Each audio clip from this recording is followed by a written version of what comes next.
Nous ne nous interrogeons pas sur le sexe des anges.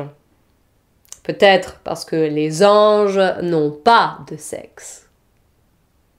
Vous voyez le genre de questions qu'on n'a plus le droit de se poser. Peut-être parce qu'elles posent la question du genre.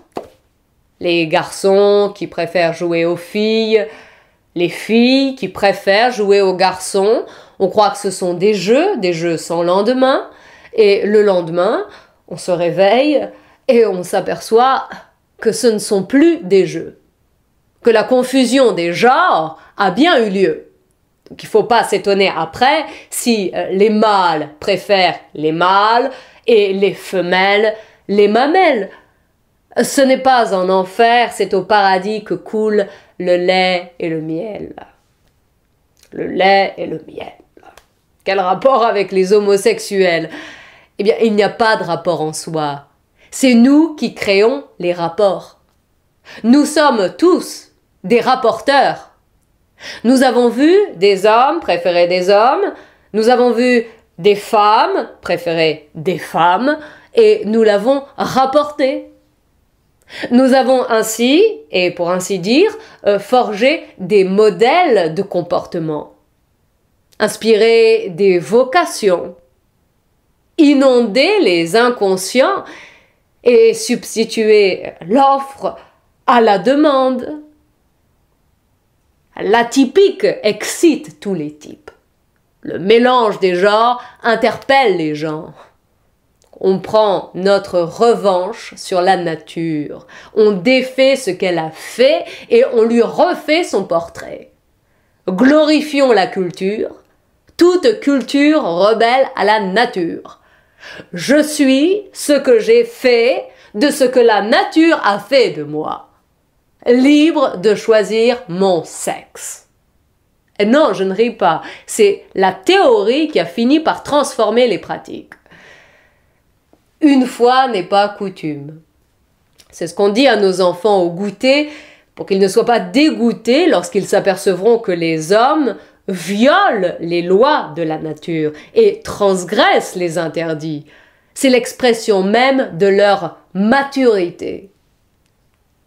Les goûts, les couleurs, ça ne se discute pas. Non, ça se percute, ça se répercute dans notre belle cité. J'ai eu un entretien imaginaire avec Najat Vallaud-Belkacem, l'arabe de service, au service de la modernité. Elle est charmeuse, elle est charmante, et je lui ai posé la question un peu choquante, la question de savoir si son école n'est pas devenue une cour d'incitation à la révolution sexuelle. Mon fils est à deux doigts de croire qu'on peut changer de sexe. Il croit qu'on peut changer de sexe beaucoup plus facilement que de changer d'école.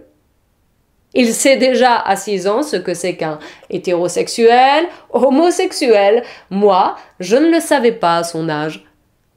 Il sait surtout ce que c'est qu'un transsexuel. Une formalité qui consiste juste à changer de tablier.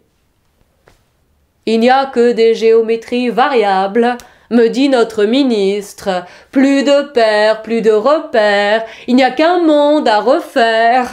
Objection, madame le ministre ou monsieur la ministre, qu'il y ait des hommes qui préfèrent des hommes pour les protéger. Je n'ai rien contre, je ne suis pas homophobe. Qu'il y ait des femmes qui préfèrent des femmes pour les libérer, je ne dis pas non. Je n'ai rien contre les renversements de table. Mais qu'il y ait des ânes mâles qui préfèrent des ânes mâles, désolé, mais là, je dis non. On n'a pas le droit de traiter cet adorable animal de pédale. Qu'est-ce qu'il nous a fait? Écoutez cette chanson qu'on leur passe en boucle à l'école. Mon âne a bien mal à la tête. Madame lui fit faire un bonnet pour sa fête. Et des souliers lilas la la, et des souliers lilas, et des souliers lilas la la, et des souliers lilas. Est-ce que vous vous rendez compte de l'endoctrinement, des dérives de votre enseignement? Un âne gay? Que c'est triste, Venise. Désolée, mais je trouve ça sinistre, Madame le ministre.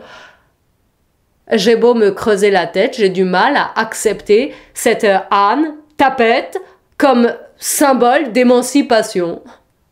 Oui, oui, c'est mignon, des souliers lilas, des boucles d'oreilles. Non, non, c'est fait exprès pour rehausser vos valeurs gauchemardesques. Et Najat a plutôt bien réagi, maline comme le malin. Elle m'a juste dit que c'est à l'âne, justement, c'est à l'âne de porter et de supporter le poids de nos valeurs, même si c'est très lourd à porter.